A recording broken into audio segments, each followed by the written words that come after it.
everybody? Welcome to the Friday edition of Burn It Down with Kim Brown. This is the safe space that we set oppression ablaze because what else we gonna do, huh? We just gonna sit here oppressed forever? You gonna sit there with your mama and your babies and just be oppressed? No, no. We have options out here, guys, and I think with the events that we have been seeing unfolding in this country and really around the world, not only over the past week, day, month, year, 2, 3, 4, 5, 10 years, it's increasingly obvious that if we don't change things now, if we don't change it right away, then the things can get worse. And I know that's a little hard to imagine given the state of things as they are. But welcome, everybody. I'm excited to see you all. I'm so happy that you all are joining us here today. A couple of quick housekeeping notes. Tonight, after the broadcast, is the AMA, the monthly Ask Me Anything for our patrons. So patrons, hang around after the show goes off. You already know where the link is. We've got some great questions posted already. If you want to get your question in, at least on the early side, go on over to patreon.com/BIDWKB. Find the post. It should be the most latest post available. And drop me a question. We answer and talk about all kinds of things. You guys can ask me what I think about stuff. You can ask me personal things. I may answer. I'm usually good about that. And we have an esteemed group of folks who do not ask me fucking goofy shit. So come on, ask away. It's going to be a good time. We always usually have fun on the monthly Ask Me Anythings. Also, I wanted to say thank you really quick to some of our donors, people who have been running us some bucks. Thank you so much to James Thompson. Appreciate you, James, for supporting the channel. Thank you to Patrick Schweiger. Jesus, I'm just running all y'all governments out here. My bad. I'm so sorry. Thank you to A.R. Walker. Thank you to Nat M. I went over to PayPal, and I should have wrote them all down because I'm a goofball and I'm a big stoner. So, things sometimes slip the mind from hither and thither, but I need to put a more comprehensive list together of people that have been sending us stuff. But please know that we support. Look at y'all showing off early. Who was that? We support any support for the channel. Thank you, Tay. Oh, Tay, that's sweet, baby girl. Thank you, Tay. Oh, baby boy. Tay, I don't know your gender. Non-binary, my sweetie. We love. Thank you, Tay. We appreciate you big time. Thank you so much for that Cash App. Guys, we've got a show for you today. I won't call it a great show. I won't even call it a good show. It's a show. And not because I'm not going to present the information in a easily comprehensible and engaging and perhaps even entertaining way. No, that's not the reason it's not going to be a good show. It's not going to be a good show because of the fucking subject matter at hand. And it's a confluence of many different things. Yes, it's a confluence of America crumbling from the inside. It's a confluence of all of the violence that this nation perpetuates across the globe and onto children specifically. These things come back to bite us. Very much like Malcolm said after Kennedy was assassinated. The chickens come home to roost in America. And we as a nation, as humans, absolutely should be shocked and appalled and horrified and angered at what happened in Uvalde, Texas this week. But on one hand, we cannot be surprised. We cannot be surprised. This is an extension, a further outgrowth of the shit that we do to other people. And it is people who live in America who are doing these things to other residents of this country. So we're not being attacked by ISIS. Al Qaeda ain't fucking with us apparently no more. But over the last 25 years, these school shootings and these mass shootings have been the ways in which the cancer of America's evilness has come to eat itself up, right? To come to eat us up, to come to eat innocent people up because of the shit that we foment at home and abroad. In the first place, we're going to start, y'all. The situation in Uvalde, as bad as it is, with the fact that an 18-year-old Salvador Ramos was had this inside of him. We could place let's start off by placing the responsibility where it lies with the killer themselves, the alleged killer themselves. And it's hard for me to sort of report on these sort of things because of the reliance of information that comes from law enforcement, the people who have access to the resources and are doing the actual investigation. I know that there has been some articles already out about the kind of weapons that Salvador was able to purchase shortly after turning 18. I saw a piece, I think, in expressnews.com that did a little primer on the store, the gun store, the sporting goods store where Salvador bought a lot of his ammunition. The police today said at a press conference, said that he was in there with over 1,600 rounds of ammunition. I mean, I know me personally on gun control, you guys kind of know where I stand, but I have to say, like, I have had some emerging thoughts surrounding gun control, and maybe I'll get into them really quickly before we get into the meat of the program. But y'all know how I feel. My enemies got guns.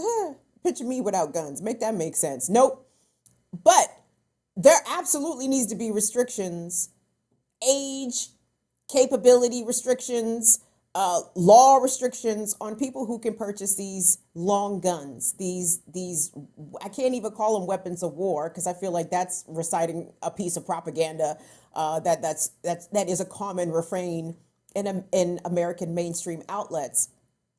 But I can't see a reason why an 18-year-old needs an AR-15. Well, and some might argue you can't see a reason why a 50-year-old needs an AR-15. I think that the assault weapons ban, when it was enacted, I think who put that in place? That might have been W. That was W that did that, right? W did the assault weapons ban. It was in place for 10 years, and when it expired, Congress just elected not to. Nope. It's too much money to be made. And too many gun manufacturers, Remington, Smith and Wesson, you know what I'm saying? They run a lot of lobbying dollars to their Congress people. So of course, the assault weapons ban had to expire because they was losing out on lots of money. And that's basically what this all comes down to is capitalism.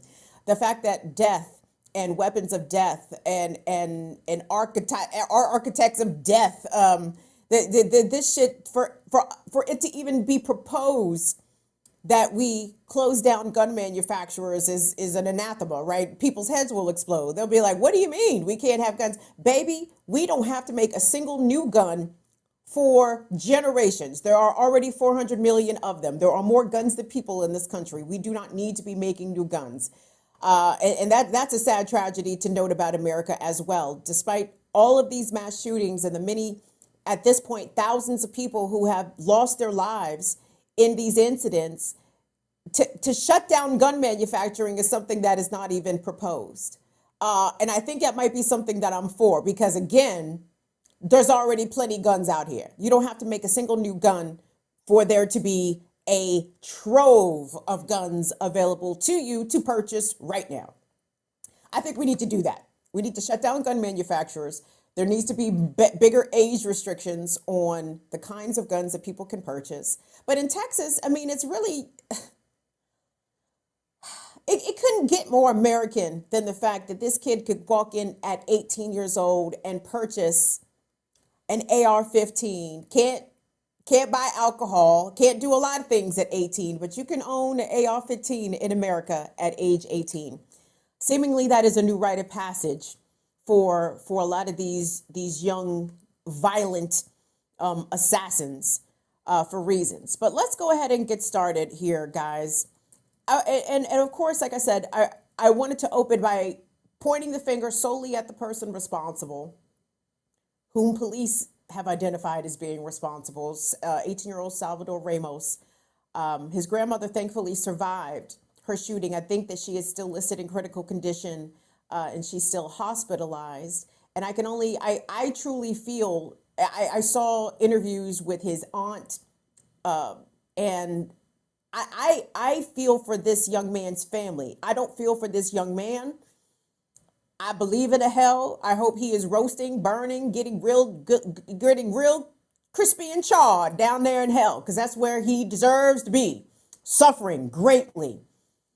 More, give him all of it. Give him all the levels of hell. He needs to be experiencing it all. But I feel for his family. I feel for his abuelita who was shot in the fucking face. I feel for his family. I do feel for his family. I don't know in which ways perhaps his family may have ignored some signs. I don't know, but I'm a little loath to point the finger at them because after all, teenager, yes, but at 18 he is a man, okay? So he's an adult and he did some shit that he has to own and take responsibility for. So I mean, there's a lot of contradictions here. I understand that, but anyway, let's get into this. No, the issue that everybody is upset about, outside of the fact that there are 19 dead children, 2 dead teachers, I believe. How come I'm not seeing really official numbers on the total number of people shot?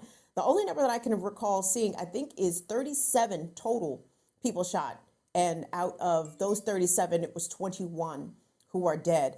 37 people shot is a lot of people. That's a big number. That's a huge number. And the response from the Uvalde police and other responding law enforcement agencies in South Texas, whew, a lot left to be desired. And the story has continually changed since Tuesday, since the initial press conference where Texas Governor Greg Abbott got up there and praised the actions of his officers, apparently disseminated what they are saying now is erroneous, inaccurate information. We're going to get into that in just a moment too, but let's just hop into it. So this is going to be from Tuesday's press conference with Governor Abbott and the Texas Department of Public Safety head, Steve McGraw. And Steve McGraw gave a press conference today, which was interesting. And we're going to look at that also. But I just wanted to sort of get a timeline of the way in which propaganda has a tendency to massage the narrative, right? Because you just can't come out here and tell the people the truth.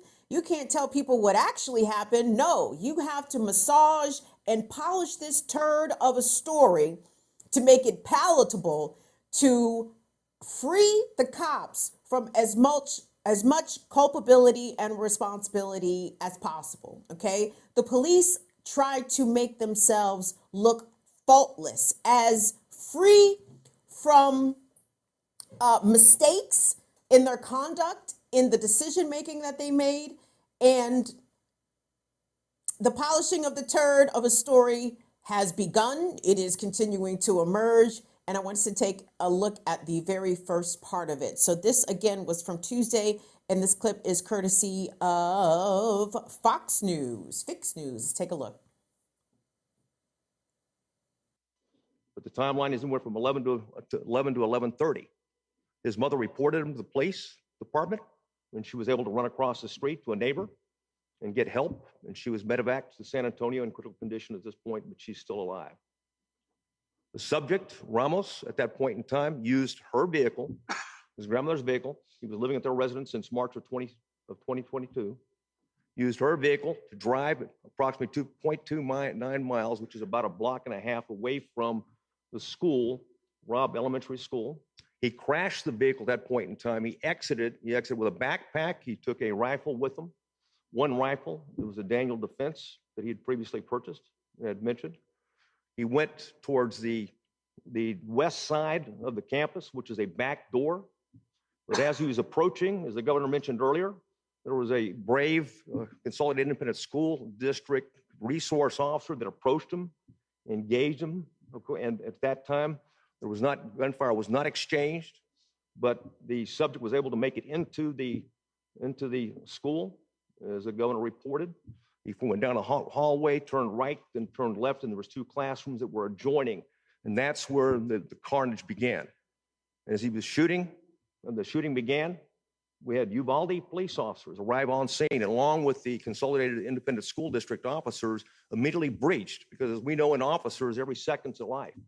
They breached it, engaged the active shooter, and continued to keep him pinned down in that location, afterwards, until after a tactical team could be put together, comprised of Border Patrol agents on the front end, some members of their BORTAC unit, which is a SWAT team for Border Patrol. Also, there was a Zavala County deputy that got into the stack, and 2 Uvalde police officers. They breached the classroom door. They went in, they engaged Ramos and killed him at the scene.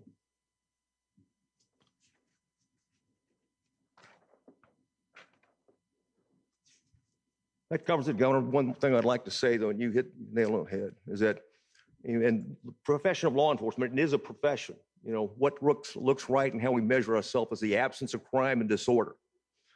Obviously, this is a situation we failed in the sense that we didn't prevent this mass attack. But I can tell you those officers that arrived on the scene and put their lives in danger, they saved other kids. They kept them pinned down. And we're very proud of that. Very proud of 21 people dead.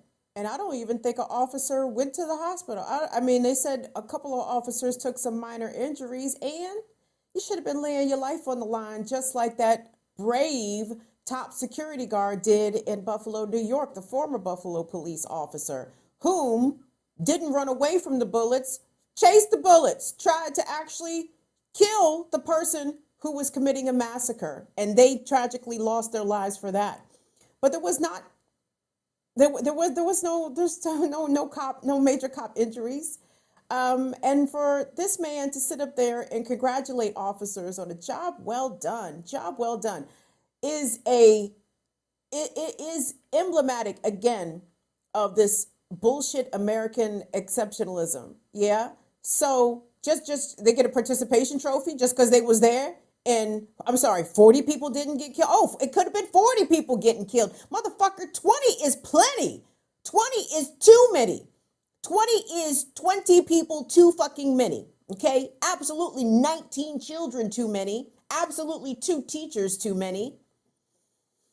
Where did the lies begin, y'all? That day. Because there's already been some things corrected or contradicted, I guess, depending on your perspective. But initially, they were reporting that Ramos was armed with body armor. That turned out to be false. And when I say they were reporting, I mean the fucking cops, okay? Because in the subsequent clip we're going to see, they kind of try to shift the blame to the media. Oh, there were some reports, some inaccurate reports. Motherfucker, the inaccurate reports came directly from the mouths of your representatives of your law enforcement agency. If there's false information being reported, it's because you are reporting it. Ramos was apparently not wearing body armor. And of course, the infamous disappearing and reappearing school resource officer. You heard right there. McGraw, the Walker, Texas Ranger right there, McGraw, referenced a brave Uvalde Consolidated School District officer, apparently engaged Ramos, and somehow Ramos managed to still gain entry into the school. That story has changed. That story has changed. I feel as though someone is definitely being protected there, because that is a sort of a big detail to get wrong, right? How many people briefed Mr. McGraw right there, Walker, Texas Ranger? How many people briefed him on these facts before he stood at that press conference alongside of the Texas governor? I'm sure several people had to brief him. That's not a detail that gets misremembered or gets mistranscribed. And one of the subsequent press conference clips we're going to see, one of these spokespeople do address that. And again, it sounds like bullshit. But the very consolidated way in which McGraw there presented the timeline, it sounded as though Ramos crashed his truck and went right in the school. But we understand that that's not what happened. In fact, he was outside of the school for nearly 12 minutes. And thank you, Vesper X. Vesper X just tweeted me before we went live, because I saw a clip on Twitter. I bullshit you guys not. It looked as though it was a local Texas agency, maybe, a media crew from San Antonio. They're interviewing whom I believe to be was an elected official. And I should have grabbed the fucking clip, because when I went back to look for it, I could not find it. But long story short, it was a woman reporter interviewing a male subject. The male subject, I believe, was an elected official of Uvalde. And he said that he heard the crash and came over. And by the time that he saw Ramos outside of his truck, he said there were numerous officers already there. There was officers already on the scene. So how is it that they saw him, had to have seen him with a gun, armed, and allowed him entry into the school? How did that happen? Let's take a look at what was said yesterday. This next clip is going to be from Victor, I can't say this man's name, Victor Escalon, who is also from the Texas Department of Public Safety. And so, Steve said he had enough of that press scrutiny on that first press conference. Victor, you get your ass out there and you talk to these fucking people because I can't take the heat. I cannot take the heat. So this is Victor's press conference from yesterday. And the information, well, I'm going to let Victor speak for himself because, again, here comes the contradictions. Here come the tailoring of the original narrative.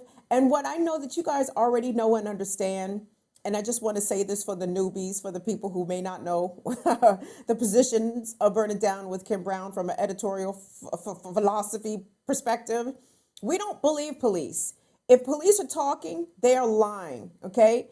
They cannot be believed. They cannot be trusted. When it comes to incidents, big and small, police have a history of lying. Every single law enforcement agency in this country, local, federal, state, they all lie to advance their own narrative, to diminish criticism of their actions, and to keep and consolidate power to protect the wealthy interests of the powerful, right? But when it comes to how they engage with regular citizens, particularly poor people, people who are non-white, non-hetero, they will lie their fucking asses off. And I hate the fact that all these beautiful children were sacrificed. But in the aftermath of that, the entire country is finally having their eyes awakened to the ways in which police lie, manipulate the truth, lie and manipulate evidence, and lie and manipulate the public. And this is proof positive of that. So this is a clip, like I said, from yesterday's press conference from, I believe he is the Southern Director of the Texas Department of Public Safety, Mr. Escalon. So let's take a look at that. And you're going to hear him try to correct the narrative off the top. Let's go. One more thing I forgot to mention that I want to clear up that came out early on. It was reported that a school district police officer confronted the suspect that was making entry. Not accurate. He walked in unobstructed initially. So from the grandmother's house to the bar ditch to the school, into the school, he was not confronted by anybody. To clear the record on that. 4 minutes later, law enforcement are coming in to solve this problem. Oh, did they solve the problem? Doesn't sound like they solved the problem. Seemed as though they sat on their ass out there for a very long time, not solving the problem. Thank you, Ursula. Thank you so much for your Cash App support, honey. I appreciate that. Thank you. Thank you. There was a couple of things about that particular presser that was troubling as well. First of all, Mr. Escalon refused to take questions from the Spanish language press. Okay, super fucked up. Okay, this is an Hispanic community. People listen very intently to Spanish language media. And for him, Mr. Escalon, I hope I'm not stereotyping here. That motherfucker speaks Spanish, man. You could have got up there and answered the questions in Spanish, you big fucking dickhead. You want to get up there like a big man and try to be like the gringos and shit and act like this shit ain't a big fucking deal. You could have answered them questions in Spanish, you asshole. But why is the lie? What's going on with this school resource officer? So now the school resource officer on Tuesday was brave and bravely confronted the shooter upon entering the school. Now the school resources officer, he wasn't even there. He wasn't even there. Lies, more lies. The other thing, and I'm gonna get through these clips and then we're gonna break it all down. The press conference from today. And let me say this, I have not seen the American press with, I know y'all annoyed at me for always quoting Kalichi Okafor, but I'm telling you, I'm a huge fan. Kalichi calls it the vim. I have not seen the American media with this vim, and I don't even know what vim is, but because of global negritude, I can infer that it is the energy, the passion, the zeal. American media has not had this sort of energy for the police ever.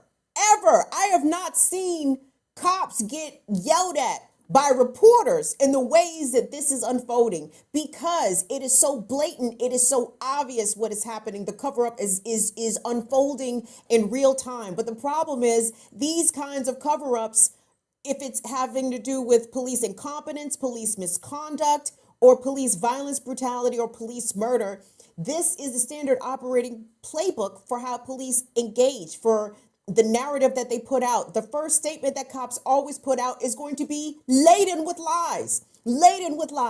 And the media never comes at it with this kind of energy, with this kind of scrutiny, there's a lot of reporters, y'all going to hear them, a lot of reporters out there today with big bass in their voice. I said, y'all don't ever come at Robert Conti like this, the police chief of Metropolitan DC Police. Y'all don't never come at Robert Conti with this bass all in your voice. Y'all don't never go at Merrick Garland with this bass in your voice. Y'all don't never go at NYPD or fucking Alex Villanueva. Why do you think Alex Villanueva hates Cerise Castle so much? Because Cerise will come and get in his shit. The rest of them LA reporters sit out there with their dicks in their hands and just be like, well, police said, authorities said. Okay, well, that must be the story. And then they go and report it just as so. No. What happened in Uvalde is so blatant and so obvious that even mainstream reporters feel compelled to call the shit out. Well, call it out all the other rest of the 364 days that police get up there and pop some bullshit. But let's take a look. McGraw said he had to go back out there today. McGraw said Escalon didn't get it done yesterday. McGraw said, I'm going to take off my Walker Texas Ranger hat so I can come across as, sheepish, contrite, middle-aged, bordering on elderly white man. Don't be too mad at me. I'm just a little white man and I'm smaller now that I took off my big 10-gallon hat. So this is from today. This is McGraw from the Texas Department of Public Safety facing reporters as they came with the bass in their voice today, answering questions about how the timeline simply is not making sense about the length of time, the duration of time it took for officers to finally breach the classroom. And guys, the shit that he admits to in these answers, it just makes a horrific situation that much more worse. Let's take a look. The question simply is this: there was a 40-minute gap. And if the 911 operators were aware that children were alive in that classroom, why weren't officers notified of that? And if that's the case, why didn't they take action? That's the question. And again, I'll go back to the answer for right now, is that it was considered, okay? The decision was made on the scene.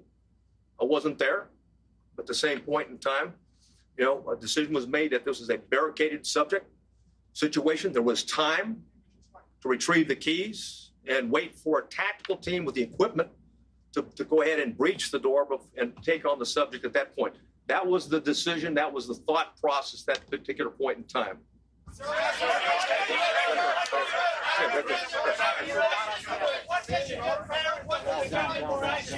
What?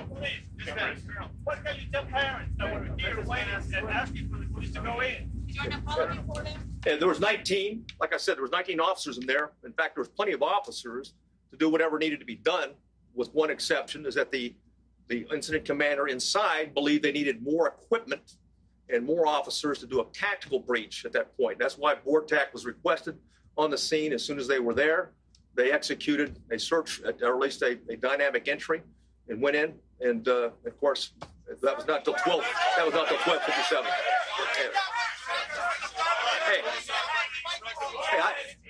With the benefit of hindsight. Stand by. Right? I got it. Okay. Hey, for the benefit of hindsight, where I'm sitting now, of course it was not the right decision. It was the wrong decision. Period. There's no excuse for that. But again, I wasn't there, but I'm just telling you, from what we know, we believe there should have been an entry at that as soon as you can. Hey, when there's an active shooter, the rules change. It's no longer, okay, It's no longer a barricaded subject. You don't have time. You don't worry about outer perimeters. And by the way, Texas embraces active shooter training, active shooter certification, and that doctrine requires officers. We don't care what agency you're from. You don't have to have a leader on the scene. Every officer lines up, stacks up, goes and finds where those rounds are being fired at, and keeps shooting until the subject is dead. Period.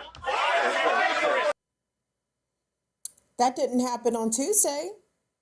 Active shooter protocols clearly were ignored intentionally for a very long time while there were literal babies, little kids, elementary age school kids getting their heads blown off, y'all. Getting their heads blown off. How can he sit up there and talk about, beat his chest really, about Texas, the entire state, all law enforcement trains for this, trains for active shooter protocol. What the fuck part about how the Uvalde police, the Uvalde County police, the Border Patrol, whoever in the fuck was out there, how is it that they were able to easily ignore protocols? And I know you guys have seen it. There's certain clips I'm not going to play today because truly they are upsetting generally, but they upset me specifically. And I'm sorry, I'm no good to you if I'm not able to report without blubbering and sobbing all over the place. What'd you say here, JG?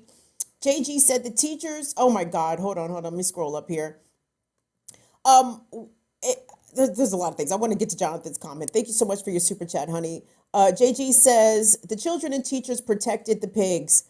All cops are bad. Protected the pigs with their bodies and their lives, Jonathan Guerrero. Okay, there's several things from that clip I wanted to address.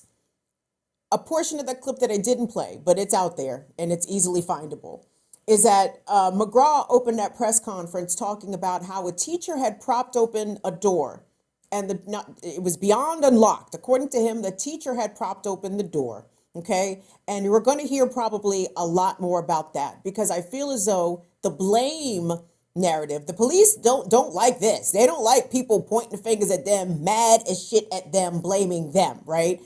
So they're about to shift this blame to whomever they can. And at first it was the unlocked door. If it wasn't for the damn door, he wouldn't have been able to get in.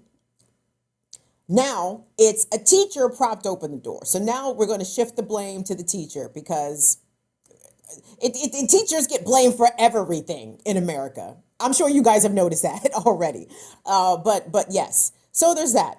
So then McGraw also goes on to admit that there were more than enough officers there in order to breach the door, of which these fucking Barney Fife Keystone cops stood around for better part of an hour with their dicks in their hands, just not going in. Meanwhile, they're pepper spraying parents outside. They're handcuffing parents outside who are begging them to go in there and get their kids. Do something. Can you do something? But no, the cops had all the energy for the frantic parents. And shout out to the mom who was handcuffed by police. Either they let her out of the cuffs or she escaped her cuffs, ran inside and got her kids. Okay. I can't imagine the anguish and the heartache and the just disbelief that the parents must be feeling just watching the cops just stand outside. And then as we're getting more information about the 911 calls that were coming from the school, from both teachers and the students themselves, it is absolutely horrific. But for him to talk about there was plenty of officers there, and you heard Mr. McGraw definitely distance himself from the shit. I wasn't there. I wasn't even fucking there. That's what he was saying. He said that like 3 or 4 times during his press conference. I wasn't there. And it's like, sir, it doesn't, whether or not you were there or not, these people are under your authority, under your guidance. You just said it. Active shooter protocols are drilled in Texas law enforcement agencies. This is something that they practice for. How in the hell were they able just to, I know how they were able to disregard the shit because they clearly didn't give a fuck and they were pussies and scared for their lives. And that was something that came up today in my research as well. Is that actually it's not against the law for police not to enter a dangerous situation in order to save lives. They don't have to do that. They're not legally obligated to do that. Police do not and are under no obligation to willingly endanger their lives in order to protect the lives of others. Now, that's not the myth. That's not the PR spin. That's not the fairy tale that Americans are told about police from a very young age. Officer friendly. Officer friendly is here to help you. Dial 911. The police will come and help you. And think about the children. Oh my God, who were in that classroom, in those classrooms, terrified, horrified, traumatized, dialing on their phones 911, begging the police to send help. Meanwhile, it's 20 fucking cops outside in the hallway and the pussy clot just won't come in. Just won't. They just won't come in. They just won't come in. And in the city of Uvalde, Texas, the police department there takes up 40% of the budget. 40% of the city's annual budget goes towards policing. And I don't understand, and it will not come as a shock to me if in the coming days that somehow the Uvalde police station gets burned down. I'm confused as to how and why it's currently still standing. I don't understand. Maybe we need to send some of our people from Minneapolis down to Uvalde to show the people how it's done. I want us to hear directly from one of the survivors. And shout out to Brains and Grenades on Twitter because she tagged me on the story. And I appreciate you sharing the information, sis, but you know how heartbroken and fucking furious this shit made me when I saw this. So, the children that managed to survive, one of them anyway, spoke with San Antonio news outlet KENS, KENS 5. It's going to be A5 Tunde. And listen to this kid, y'all. This kid, I can only imagine what all of this is going to do. I can only imagine what this is doing currently to the parents of the children that were slain, but to their survivors, to the classmates, the level of heartbreak and survivor's guilt and despair and trauma that they have endured and suffered. Uvalde needs to pay. And I mean Uvalde police, I mean the Texas Department of Public Safety, every single law enforcement agency that was there that day and allowed those children to be slaughtered, they need to pay. They need to pay in a variety of ways. But I want us to hear directly from one of the young survivors of Tuesday's massacre. Let's take a listen. Shot our next person's door, and then we have a door in the middle, and he opened it, and then he came in and he crouched a little bit and he said it's time to die. When he shot, it was very loud and it hurt my ear. When I saw the bullets on the floor, it was real. Recounting the nightmare, this fourth grader, a survivor of the mass shooting inside Robb Elementary. His parents not wanting him on camera, but he wanted to share what happened. And when I heard the shooting through the door, I told my friend to hide under something so he won't find us. I was hiding hard and I was telling my friend to not talk because he's gonna hear us. The cop said, "Help if you need help," and then one of the persons in my class said, "Help." The guy overheard and he came in and shot her. And then the cops barged into that classroom, and the guy shot the cops, and the cops just started shooting at. When the gunman was dead, the child then did this. I just opened the curtain, and then I just put my hand out, and then I got out with my friends because I knew it was the police when I saw the armor and the shield. He says his teachers, Miss Irma Garcia and Miss Eva Mireles, saved their lives. They were nice teachers, and they went in front of my classmates to help to save them. The fourth grader She said- wasn't hurt. Yeah, He and made it then out. She didn't say. But the majority of his class did not. As a final word, the little boy with this to share. I would like to say for every kid and parents to be safe.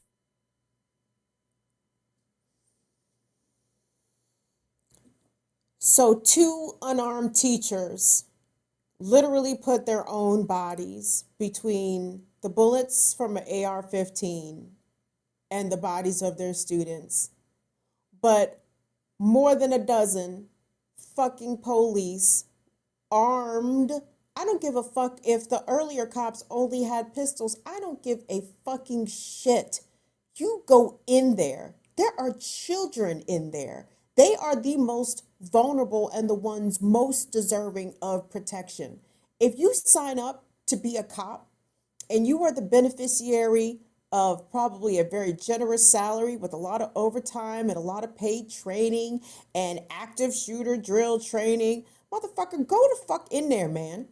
But this just reinforces, just confirms to us the most tragic of validations, that these cops are soft as scrotum skin, y'all. They are soft as scrotum skin. They have all the energy for drivers whose license plate is obscured, got all the energy for motherfuckers walking with their hands in their hoodie, right? But when it comes to somebody that actually got the firepower, whom they perceive as being more armed than they, because initially I thought the reason that they claimed that they didn't engage with him because he was wearing body armor. Well, we know that was bullshit. Where the fuck did that lie come from? Anyway, circling back to what this young survivor said. Did you guys hear him?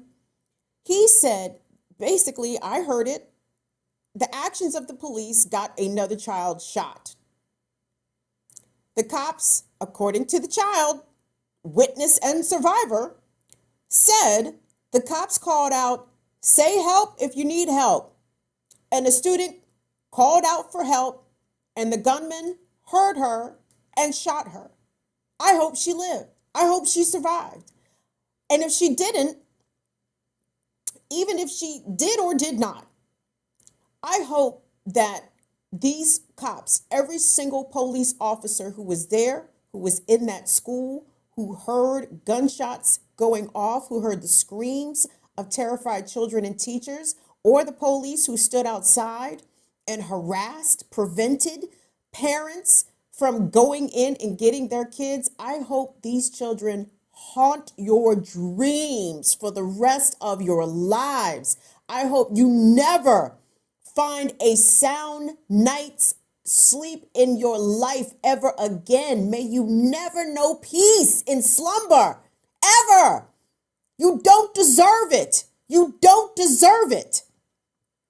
How is it that every other public safety person, from firefighters to EMTs to fucking teachers to healthcare workers, how come everybody else is expected to lay down their lives? But when it comes to cops, when it comes to the main ones benefiting from the good guy with the gun narrative, from benefiting from the police are our hero narrative, how come they the ones who seem to reap the benefits of all this false societal mythology, right? We don't give the same accolades and props to our teachers. Those two teachers did what those pussy cops would not even consider doing.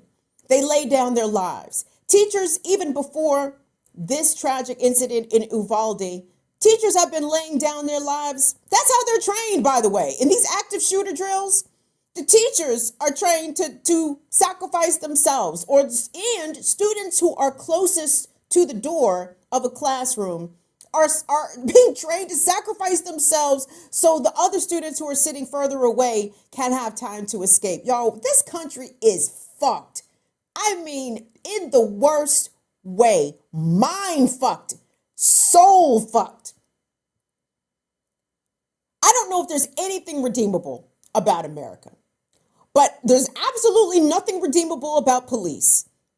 And this latest incident absolutely demonstrates that. Firefighters were running to a burning building to save motherfuckers. Imminently, a firefighter's entire job is putting their life at risk.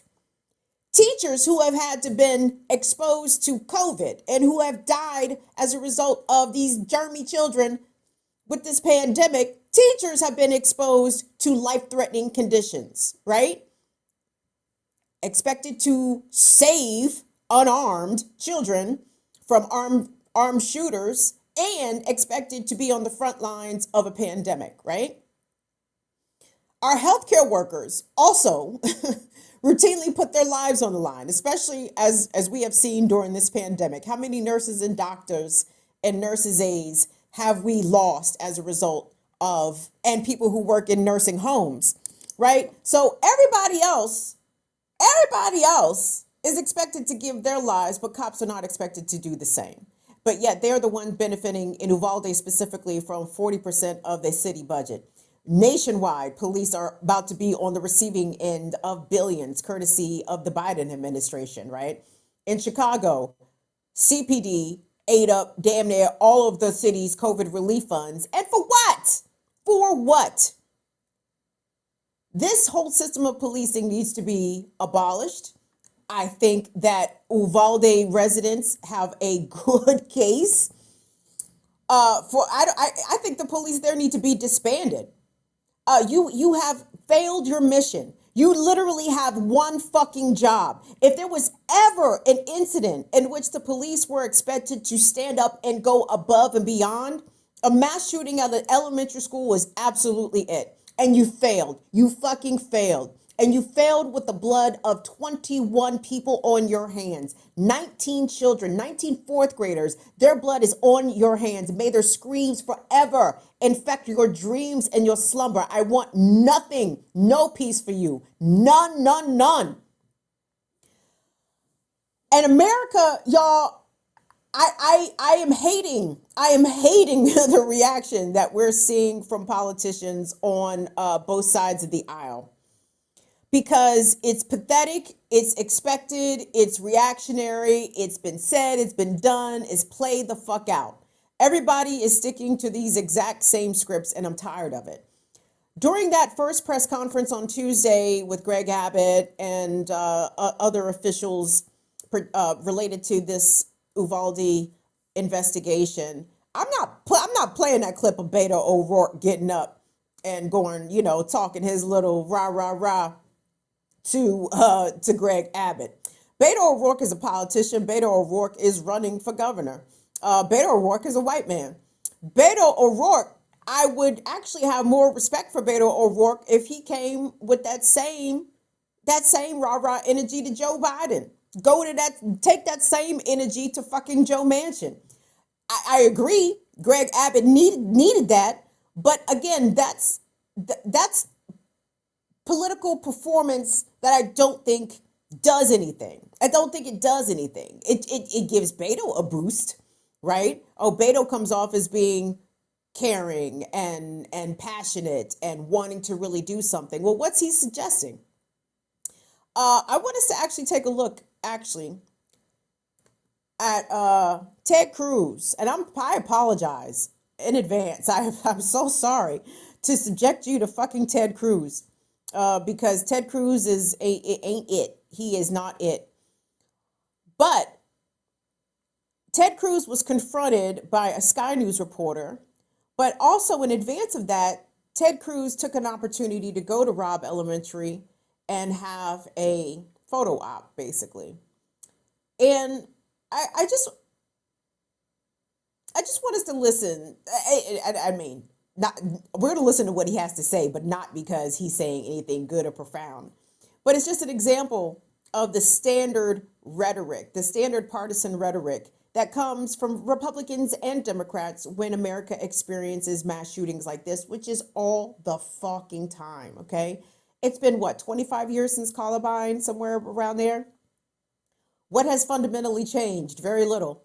What has actually changed is the hundreds of locations across this failed state in which mass shootings have occurred. And they've occurred everywhere, y'all, every single place. This is a part of normal American culture.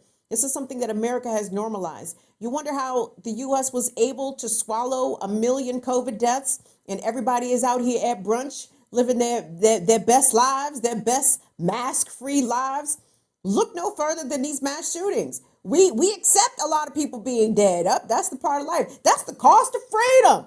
That's what freedom costs. Blood, death, lives. Let's take a listen to Ted Cruz. First clip was shot by journalist Simone Villalba, who is an independent journalist based out of San Antonio. And the second clip is one I'm sure you've seen of Ted Cruz being confronted by a Sky News reporter asking him what the fuck is wrong with America. So let's take a look at these. Do you want to talk about how we could have prevented the horror that played out across the street? Look, the killer entered here the same way the killer entered Santa Fe, through a back door, an unlocked back door. I sat down at round tables with the families from Santa Fe. We talked about what we need to do to harden schools, including not having unlocked back doors, including not having unlocked doors to classroom, having one door that goes in and out of the school, having armed police officers at that one door. 19 sets of parents who are never going to get to kiss their child goodnight again. Is this the moment to reform gun laws? You know, it's easy to go to politics. But it's important. It's at the heart of the issue. I get that that's where the media likes to go. No, it's not. It's where many of the people we've talked to here like to go. The proposals from Democrats in the media, inevitably, when some violent psychopath murders people. A violent psychopath who's able to get a weapon so easily. 18-year-old with 2 AR-15s. If you want to stop violent crime, the proposals the Democrats have, none of them would have stopped this. But why does this only happen in your country? I really think that's what many people around the world just, they cannot fathom. Why only in America? Why is this American exceptionalism so awful? You know, I'm sorry you think American exceptionalism is awful. I think this aspect of it. You got your political agenda. No, it's honestly, God love you. Senator, it's not. I just want to understand why you do not think that guns are the problem. Why is this just an American problem? It is just an American problem, sir. Mr. Cruz, why is America the only country that faces this kind of You know what? mass shooting? But you can't answer that. You can't answer that, can you, sir? You can't answer that. Why is this country? Why is it that people come from all over the world to America? Because it's the freest, most prosperous, safest Then country why are on our earth. kids dying in and It school? may stop be the being a freest, it may be the propaganda. most Why are popular. our kids dying in school?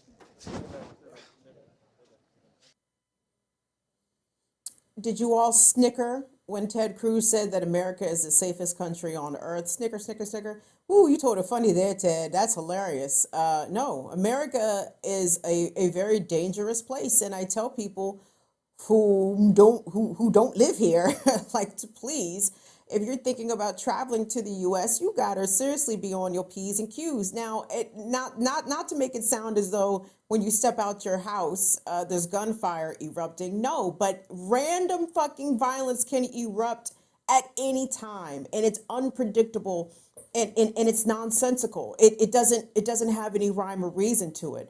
Who would anticipate that an 18-year-old, as fucked up as this sounds, like, why didn't he go shoot up his own school? Like, why'd you go to elementary school, dog? Like, you understand? But that's how deep in this shit that we are, right? Like, why didn't he shoot up a different school is kind of where my mind goes. Why didn't he shoot at people who might had a better chance of being able to defend themselves than elementary school students? Again, but that's part of the psychosis that even I have in some part not adopted, but because we have been immersed in all of this nonsense and all of this unbroken chain of violence. I mean, mass shootings notwithstanding, we are 100 years away, 101 years away, or 100-ish years away from Red Summers, y'all, where Black people were experiencing routine mass violence. People were being lynched. Whole towns were being burned down. This is the kind of thing that America does. This is just the 21st century iteration of what that mass violence looks like. The mass violence has never ceased. It has always been such. If at its inception of this country, with violence against indigenous folks, importing slaves, committing violence against us, importing Asians, committing violence against them. And that shit has persisted the whole time. So what we're seeing now is the ways in which this violence is now manifesting and eating our own, right? And eating our kids. It's pretty bad. But circling back to Ted Cruz there for a moment, and him being confronted, especially by that Sky News reporter.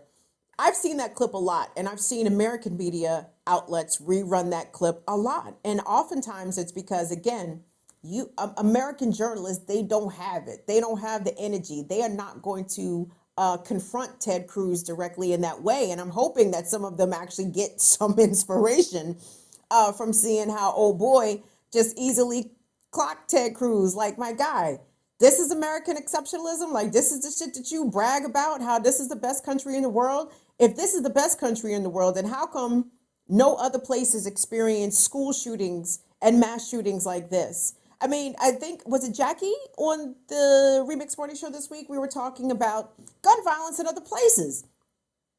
They buck a lot of places. This ain't the only country that they shoot.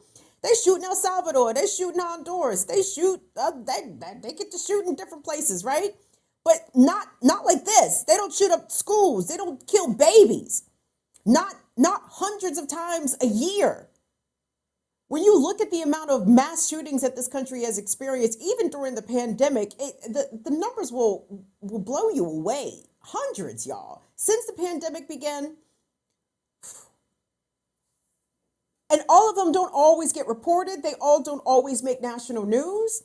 If it's 4 people shot, for example, that may not make national news. I know that may be strange to people watching from outside, but all shootings, everybody does not know about every single piece of even mass violence that occurs in this country, y'all. And that, I believe, also is intentional to make Americans believe that they live in a safer country than what they actually do. Thank you, Lucretia. Thank you so much. What Lucretia say? Lucretia said, folks come here because the U.S. hoards the resources. Baby, say that. That's exactly why they come here. That's exactly why so many of our African brothers and sisters tragically are drowning trying to cross the Mediterranean. They going to the home of the empire. They going to where all their country's resources somehow ended up, in France, in Italy, in England, in the Netherlands, right? That's why people are coming. They coming to hopefully get a piece of the resources that were stolen from them. That is an excellent point, Lucretia. Thank you so much for bringing that up. I am not certain there is a political solution available. Let me rephrase. There is absolutely a political solution available for this gun violence crisis. The problem is that we don't have the politicians that are in power that will do something, okay? And again, I feel as though my stances on gun ownership is softening a bit in the wake of this, right? Because I disagree that this child should have been able to buy an AR-15 at 18 years old. I disagree, by and large, that maybe AR-15 should not be available for commercial retail sale. There's a lot of aspects of this that is even making me reconsider my own positions. But again, I tend to look at gun ownership from my personal perspective, right? I am a single woman. I am a single Black woman. I am a survivor of many things. I intend to never experience certain things ever again. I will kill you before any more harm will come to me, right? So from my personal perspective, I am with the gun shits. I am with them shits, right? But I understand that thousands of people die in this country because of gun violence. I understand that. So we find ourselves really in a quandary, okay? And really, and shout out to Dr. CBS because she tweeted about this. When there are calls for gun control, okay, that is never white people giving up their guns, right? Gun control is always take guns off Black and brown people in the streets. Illegal guns, right? Illegal guns. As if people carrying illegal guns are the ones doing this. As we look back on most of the most recent, even not so recent mass shootings, a lot of these guns were obtained through legal means. Background checks that did not raise any so-called red flags. In the case of the Buffalo shooter, a red flag should have been raised, but he was white, male, and affluent. So he gets a pass, right? They wasn't worried about him at all. He get to do whatever the fuck. But calls for gun control is about disarming black and brown people. Be assured of that. So be wary of those making the demands that we got to get all the guns off the street. Well, I can't have my gun off the street. I can't have my gun off the street. I need to defend myself because everybody's bigger than me, right? I mean, literally and figuratively, everybody's bigger than me. I can't get my gun off the street. My gun got to stay on the street, man. And I'm saying that facetiously, law enforcement. Please don't come knock on my door because I do not carry my gun in public because that's against the law. I do not have a concealed carry permit. But for castle doctrine purposes, you goddamn right. Make no fucking mistake about it. Thank you, Franny Francais. You're so kind. Oh, Franny, Franny ran us a 55th fin. A 55th fin. Thank you, sis. We appreciate that. So much love. Sorry, I had to turn down my mic. I know it was a little too loud. I mean, if I could just say something real quick, like, for as much as we can, talk about, gun reform and getting guns off the street and things like that, the clip of Cruz was stunning. Not the second clip, but the first clip, actually. Because yes, the door. fact that, like, a sitting senator can...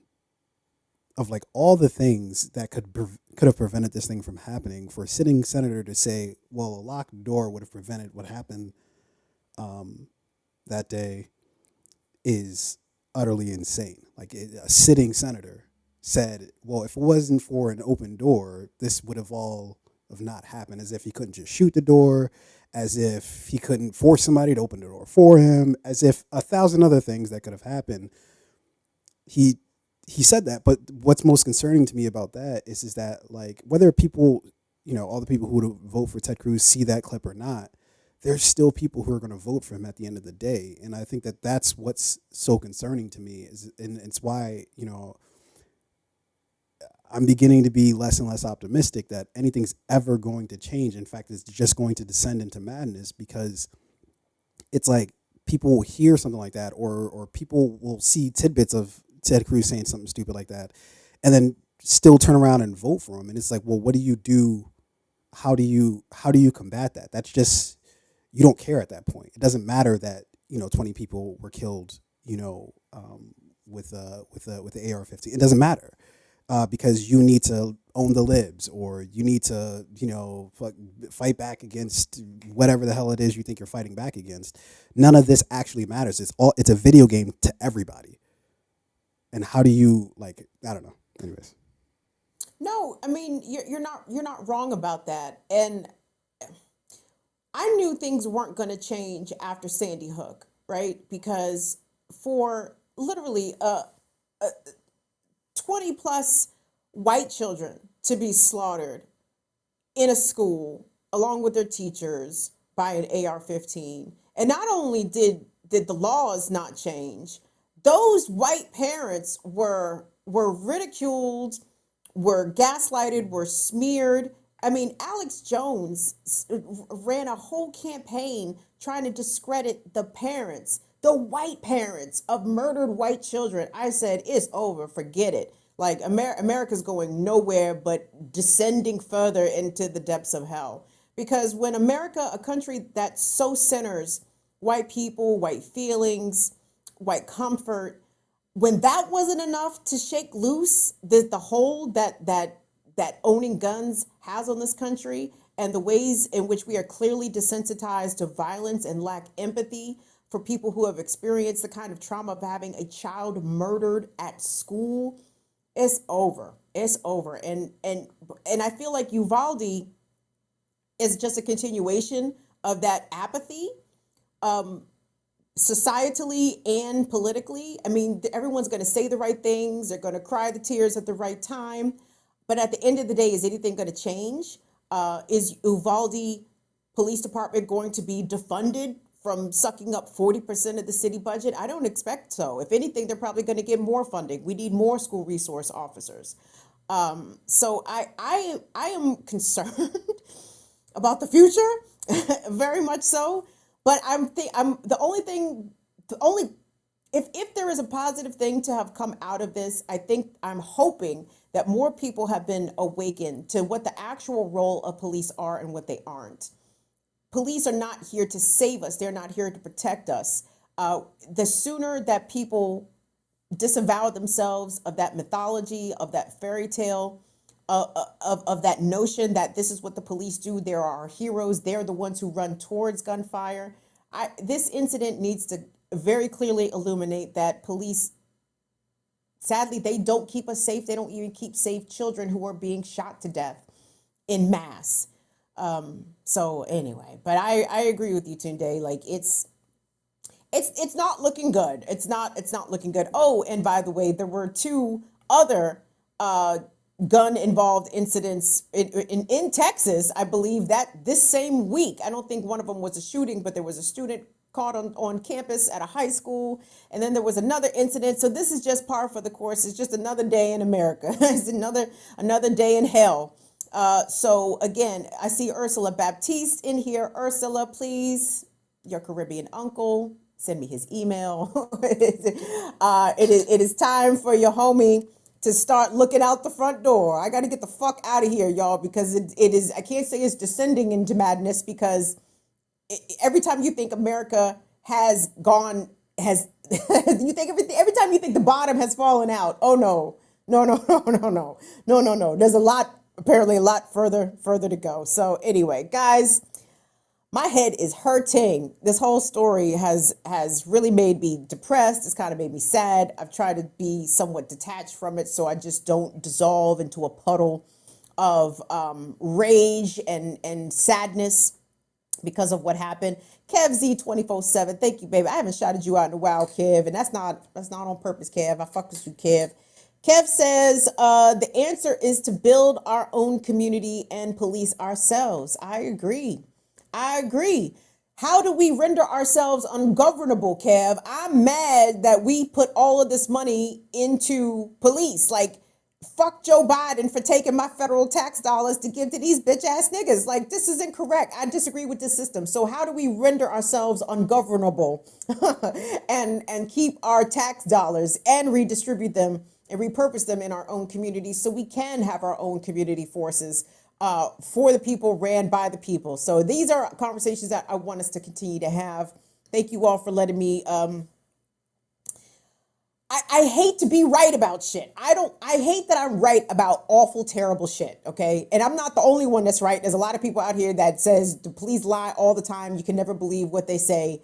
But I hate that this was the example of that. I hate that this helped to illuminate that more clearly for people who think that defund the police is a catchy slogan, or defund the police is the reason why Democrats lost congressional seats, or any of that, right? No, defund the police is something concrete that needs to happen, because the police, relative to the amount of resources, public resources that they suck up and hoard, they are not good stewards of that, and they don't contribute in the ways that they are supposed to, or allegedly supposed to contribute back to the community. I don't feel safe calling the police. Police came and pointed guns at me last time I called the police. You think I'm gonna call the fucking police? Absolutely not. But anyway, guys, I'm gonna take some Advil liquid gels and listen, we are going to see you for our patrons for the AMA at 8:30. Is it 8:30 or 8:35 Tunde?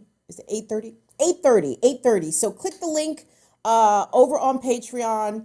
I got your questions all queued up and ready to go. I'm very excited to be joined with you guys, and I want to thank everyone that tuned in today. What's up, Jose? Donnie, Afraid Not, Lucretia's in here, Franny Francais, my mods, Modern Super Strong, Courtney and Latif. Love you guys. Holly Horn, Alice is. Who else did I see in here? Is Imani in here? I'm Manifesto, Comrade Kwame, let's go. Craig Bartle, let's go. I saw a Big Pun, David Silberg in the building. Let's go. Hey, well, I'll keep talking if y'all keep running us bucks. I mean, that ain't no thing. We can keep doing that. Who just ran us some bucks? Yes, thank you so much. Q, the Ravenel. Am I saying that right? The government told us how they want to rule when they started the country. Black people were the first to feel it. Indigenous were the first to feel it, my good sir. I don't disagree that black people definitely felt it. But indigenous people felt that too. Look no further than the story of the residential schools that continues to come out. You know, I agree. I'm for African people and African descended folks for absolutely centering our shit. But when it comes to America, like, black people will never be free as so long as indigenous people remain oppressed. Indigenous people will never be free so long as black people remain oppressed. Asian people will never be free so long as Latino. You understand? Like, it's non-whites against the whites. I'm sorry, I don't mean to put it that way. John Brown Brigade, we'll send y'all off to go do Benedict Arnold missions, and y'all can come back and tell us what the bad whites are doing. But we got to look at it that way, y'all. It is not just black people versus America. It is black, indigenous, Asian, and Latino, and gay versus the majority, because they are not going to allow one group to ascend to so-called freedom and keep the rest of us down. And even if they did, that's some shit that we should reject any fucking way. Okay? I cannot accept, let me rephrase. There needs to be reparations and land back. You dig? So it's not just one or the other. It needs to be all everything on the table. But anyway, I'm gonna push off. Let me go recenter my chakras and get my headache medicine together. I will see my patrons over on the channel at 8:30. But on behalf of all of us, don't forget, guys, COVID is out here jumping on people. Maybe monkeypox is out here jumping on people. Please treat the pandemic as though it is still happening, because it is still happening. Wear your mask, wash your hands, social distance. Don't do goofy shit. Don't be passing J's with strangers. That's bad idea. On behalf of Tunde and Molly, we will see you guys back here on Tuesday. Have a happy and safe Memorial Day weekend. Please, safe travels. Safe. And again, all of our love going to everybody that is dealing with this tragedy in Uvalde. We love you guys. See y'all later. Bye-bye.